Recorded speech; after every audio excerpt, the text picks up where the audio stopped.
The phone buzzed against the nightstand, a sharp rattle that sliced through the silence of the hotel room. My heart lurched as I fumbled for it, the glow of the screen searing my eyes in the dark. A text from Lila, my wife of 7 years, lit up the display. A selfie, her face flushed, eyes glassy, a neon-lit casino bar pulsing behind her.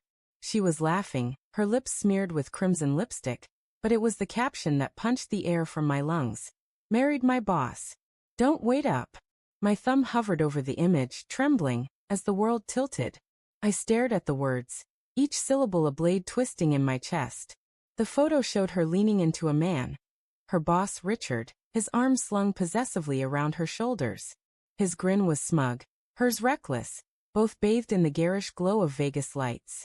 My pulse thundered in my ears, drowning out the hum of the air conditioner. Was this a joke? Lila's humor could be cruel, especially when she was drunk, but this felt different. Too raw, too deliberate. I typed a reply, fingers shaking. What the hell does this mean? I hit send, but the message hung in the void undelivered. The hotel room closed in, its beige walls and stiff linen suffocating. I'd stayed behind in Chicago for work while Lila jetted off to Vegas for a team-building retreat with her marketing firm. She'd been giddy about it for weeks. Too giddy, I'd thought, though I'd brushed it off as paranoia. Now the memory of her packing her suitcase, humming as she folded that red dress, gnawed at me. Had she known then? Had she planned this? I paced the room, the carpet rough under my bare feet, replaying the last few months. The late nights at the office, her phone always face down, the way she'd started mentioning Richard's name too often. Richard said this, Richard did that. I'd ignored the prickle of unease, chalking it up to her ambition, her drive to climb the corporate ladder. But the signs were there, weren't they? The way she'd laugh at his texts, her sudden need for space during our arguments. My stomach churned, a mix of nausea and rage. I wanted to call her, scream into the void, but what would I say? Did you really marry him? The absurdity of it burned.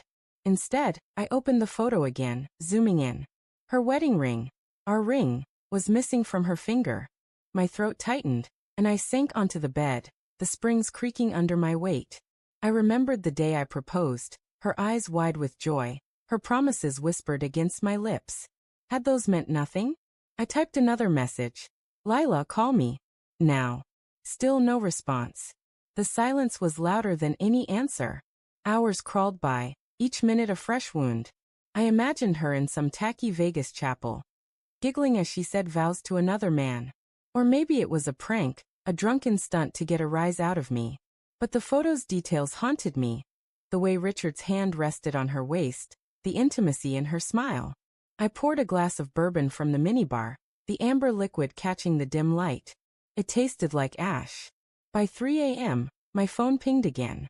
Another text from Lila. Relax, it was a joke. Got carried away. Talk tomorrow.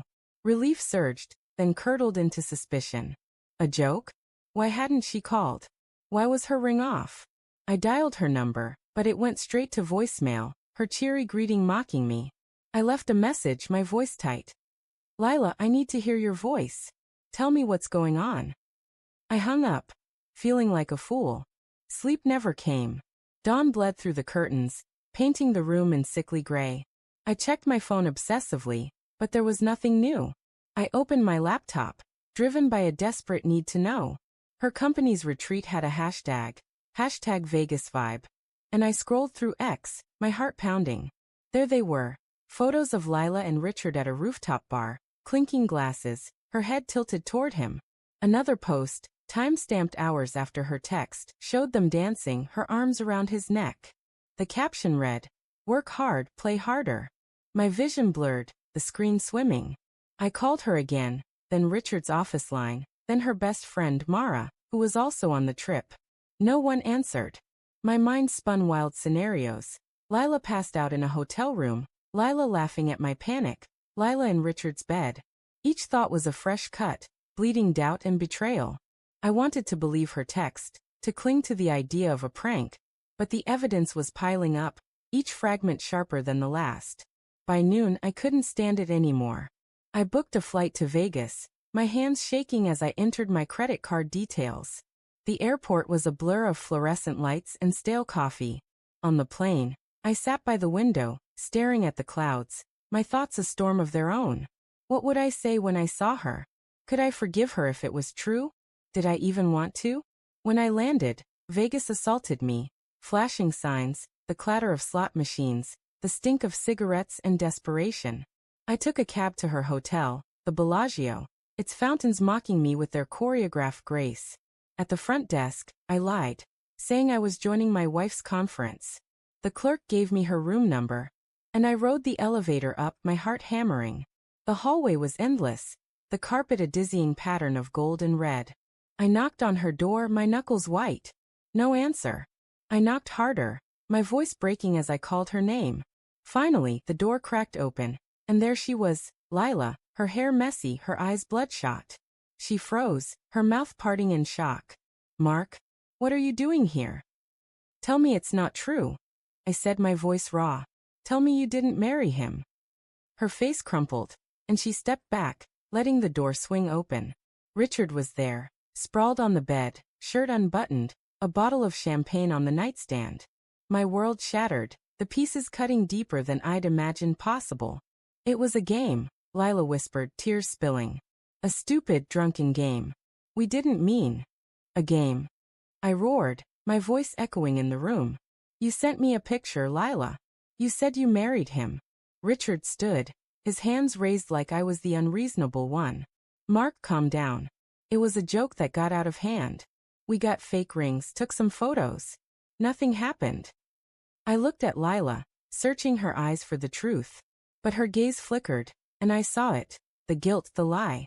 "Nothing happened?" I said, my voice low, dangerous. "Then why are you in his room?" She sobbed, reaching for me, but I stepped back. The air was thick with betrayal, the scent of her perfume now sickening. I turned to leave, my heart a hollow drum, when Richard spoke again, his voice smug. "You're overreacting, man. She's still yours."